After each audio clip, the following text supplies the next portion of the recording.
Les saludamos en el nombre de nuestro Señor Jesucristo y con el saludo del Carmelo.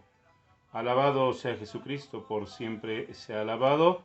Pues comenzamos esta charla que semana tras semana hemos estado compartiendo de la vida y obra de Santa María de Jesús crucificado.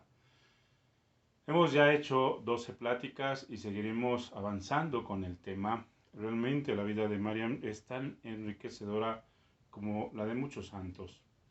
Y ella nos ha ido, pues durante estas 12 charlas, mostrando el camino de la vida en Cristo, de la vida de perfección, de la vida perfecta, de la vida interior también, en el encuentro con nuestro Señor Jesucristo y sobre todo estas intervenciones que tendrá de la Virgen María en la educación de la fe, en la educación de la vida y sobre todo en el asumir la voluntad de Dios, porque definitivamente María le va enseñando a Mariam Bawardi a ir enfrentando las diferentes circunstancias de la vida.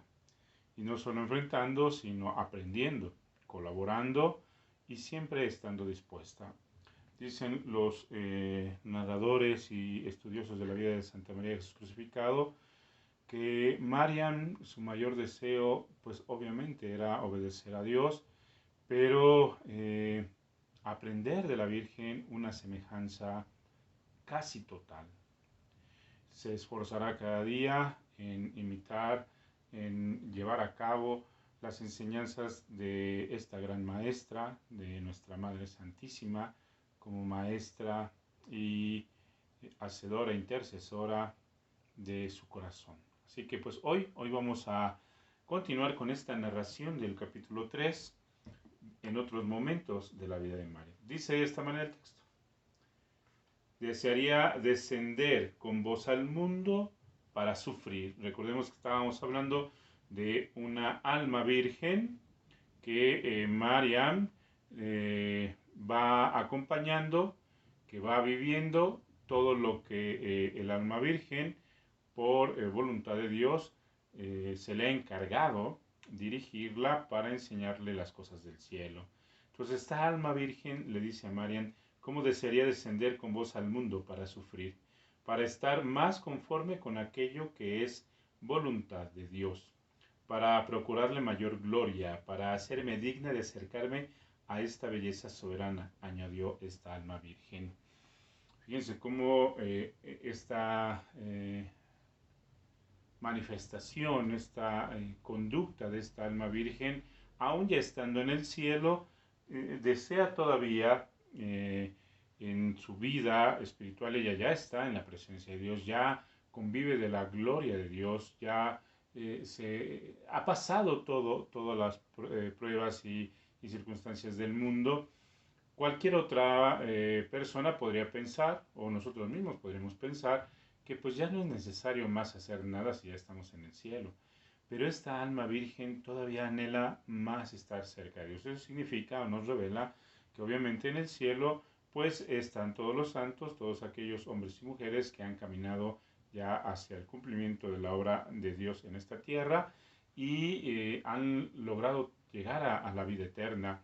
Pero aún así, el anhelo de poder estar cerca más y más de Dios siempre está en el corazón, no por una situación egocéntrica, sino por el deseo de sentir, de ver, de experimentar un poquito más cerca de Dios. Eso nos da a entender, por ejemplo, que en la vida angelical, pues sabemos que hay todos estos coros de ángeles y los más cercanos a Dios, los que pueden ver cara a cara a Dios, son los serafines. De ahí cada una de los niveles jerárquicos del ángel, de la vida angélica. Y entonces también las almas, por algunas revelaciones privadas de algunos santos o de algunas almas del purgatorio, también narrarán que en el cielo también hay como ciertos niveles de acercamiento a Dios. Apocalipsis nos habla muy claramente que el apóstol Juan verá en el trono de Dios, alrededor del trono de Dios, a los 12 apóstoles, a la escuela apostólica, y también a los 12 patriarcas que van dirigiendo pues el pueblo de Israel en el Antiguo Testamento. Entonces, y de ahí pues van sucediéndose los diferentes grados de la vida de los santos y de toda la gente en general. Entonces, esta alma desearía, aún estando en la presencia de Dios, estar más todavía en la presencia de Dios. Entonces, eso es un acto de amor por Dios. Es como la familia, ¿no? Entre los hijos, entre los padres, todos nos amamos, todos nos queremos, nos respetamos en la familia, pero siempre hay como alguien que ama un poco más, no porque el otro no pueda amar, sino porque hay un poco más de entrega, un poco más de deseo, un poco más de estar cercano al calor de quien nos abraza, de quien está al pendiente de nosotros, ¿verdad? Entonces esta alma, eso es lo que desea, desea más y más a Dios, esa sed incesante de Dios. Pues esta alma le va diciendo a Marian, y eso es una enseñanza que se le queda a Marian en el deseo continuo de acercarse más. Ezequiel nos dice a través de una visión profética, mar adentro, ¿no? 500 metros que lo cubren en los tobillos, después el espíritu lo lleva 500 metros más hacia donde lo cubren las rodillas y sucesivamente en la cadera hasta totalmente quedar inundado o sumergido más bien en la presencia total de Dios. Ese mar adentro, ese deseo incesante de conocer más a Dios, hasta lo último. Las moradas de Santa Teresa también nos hablan de ello, de ir penetrando más y más y más hasta llegar al lugar más santísimo, al lugar más santo, por así decirlo. Lo vivimos también, por ejemplo, en el pueblo de Israel, ¿verdad? Siempre este templo que se ha construido para Dios, siempre hay un cuarto más santo, ese cuarto donde está el arca de la alianza, hasta llegar ahí, ¿no? Y solo los sacerdotes podían entrar directamente a ese lugar santificados, ¿no? Ya totalmente purificados por el incienso, totalmente purificados de sus pecados para poder entrar al lugar santísimo. Entonces, esta alma le enseña eso a Marian para que Marian desee cada día más y más entrar al corazón de Dios. Y es una exhortación a nosotros. Ciertamente que cumplimos ya muchos de nuestros deberes cristianos, ciertamente que cumplimos muchos de nuestros deberes en la oración, pero Dios te dice, ven, hay algo más, ven y sígueme, déjame enseñarte más cosas de las que están en mi corazón. El apóstol Juan es uno de los apóstoles que conocerá las cosas más íntimas del corazón de Jesús. Jesús también lo dice, ¿verdad? Que los pobres, los humildes conocerán los secretos más íntimos de su corazón. Entonces, ¿por qué no? ¿Por qué no tener nosotros esa dicha de penetrar mucho más adentro? El alma sigue diciéndole que el alma ame sin medida a Dios, ese Padre celestial, amable y compasivo, que ame más al prójimo que a ella misma y que ame a los pobres.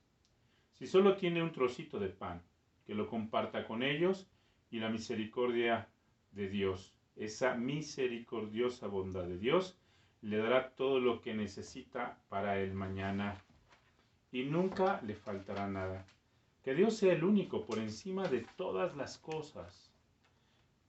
Que esta alma no tenga otra ambición que no sea agradarle y cumplir su santa voluntad.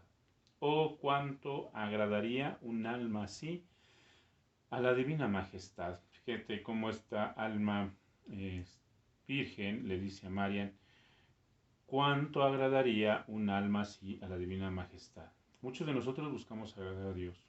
Yo diría que una infinidad de gente desea agradar a Dios con muchas de las cosas que hace, pastorales, misioneras, evangelizadoras, litúrgicas, con muchos apostolados de servicio, y todo eso es bueno.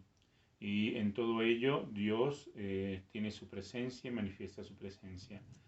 Pero el lugar más propio de todos aquellos que sirven a Dios, ya sea en la iglesia o bien en la sociedad, al final dice esta alma como una instrucción muy clara. Todo eso es bueno, pero especialmente aquella alma que sabe amar y cumplir su voluntad sin reservas, sin condiciones, sin miramientos, sin escrúpulos, totalmente abandonada al servicio de Dios, sin poner una queja, sin exigir nada a cambio, solo por el hecho de querer servir y amar. Es una invitación también que la alma virgen le hace a Marian, y eso también marcará mucho la vida de Marian. Por eso Marian se dará a todo y a todos.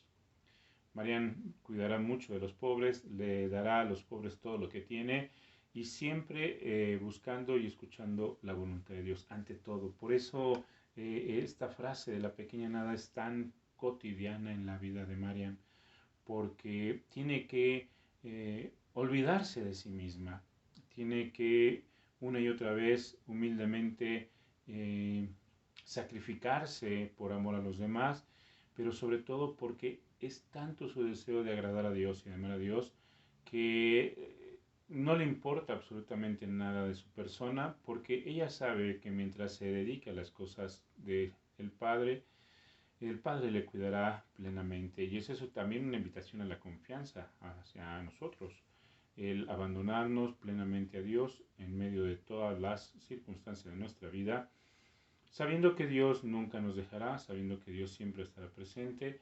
Y claro que esa es una lucha prueba, una verdadera lucha, ¿verdad?, de prueba que el alma, el cuerpo, bueno, la razón, pues tiene que enfrentar cada día para saber que al final del día solo Dios es importante, solo Dios es el valor eterno, solo Dios es el único que puede sacarnos adelante en nuestras vidas. Dice el alma, ella sola podría convertir millones de almas. Que el alma que ame tanto a Dios y a su prójimo tenga siempre, sea cual sean las circunstancias, una confianza inquebrantable. Cuando todos los hombres que viven en la tierra son débiles, Dios permita que esta alma cometa faltas para que permanezca humilde. Que no se desanime, que no se arrepienta, que confiese sus faltas al sacerdote y Dios la perdonará. O que tenga confianza, sean cuales sean sus pecados, que los confiese todos y todos les serán redimidos. Es muy importante apuntalar lo que dice este pequeño texto.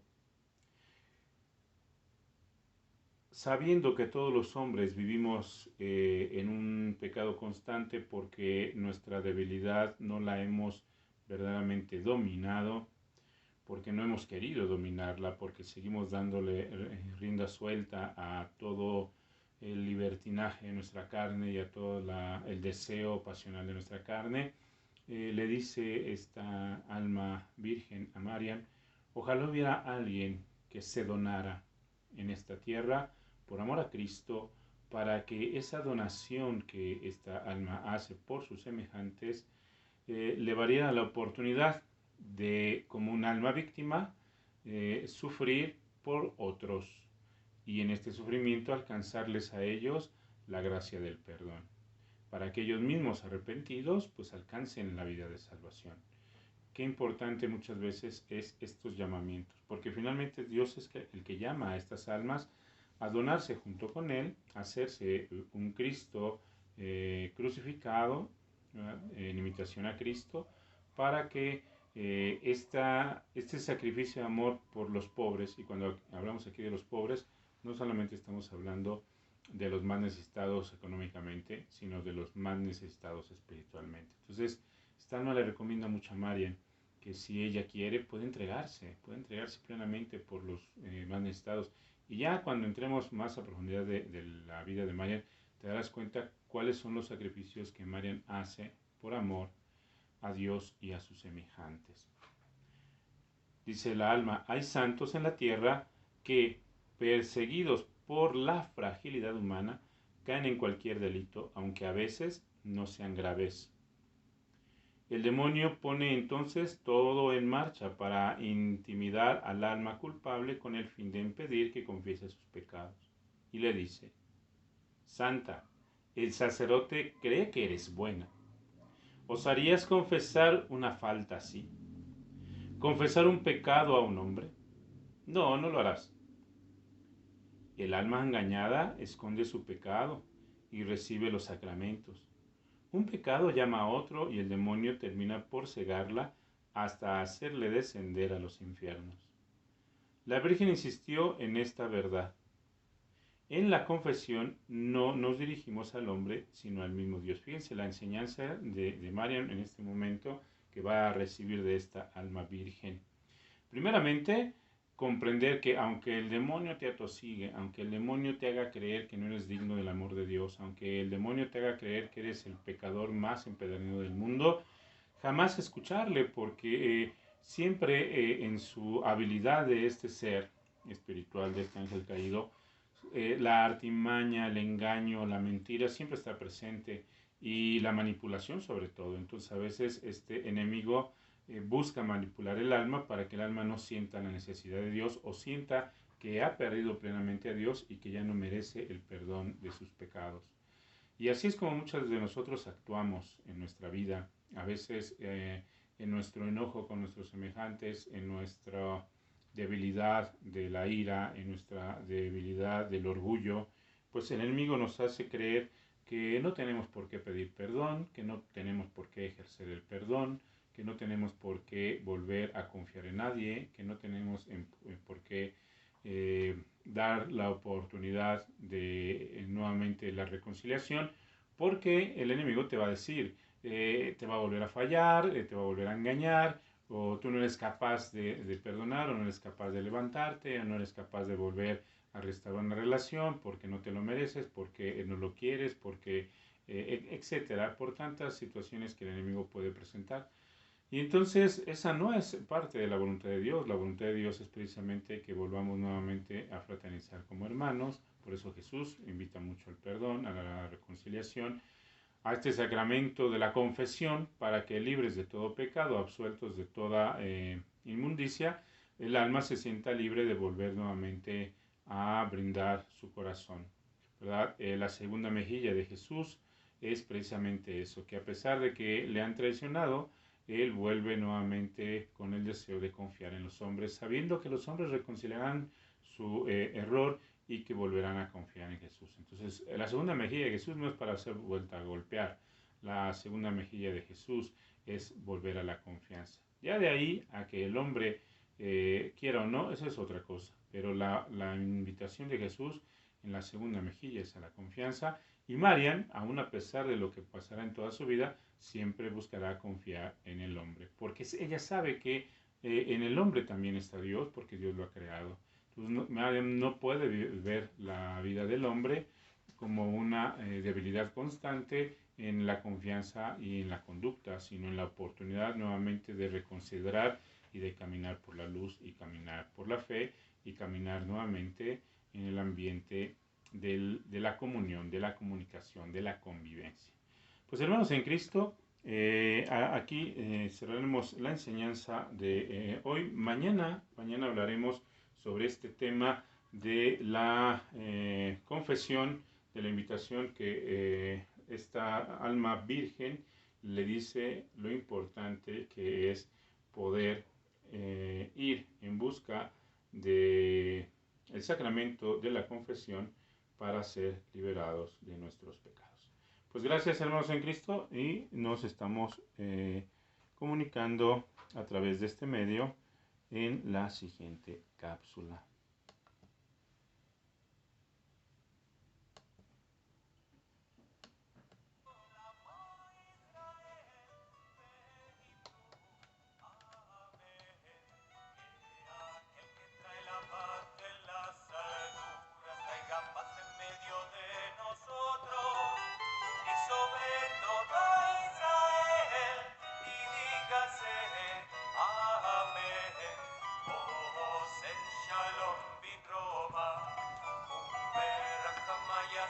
Shalom.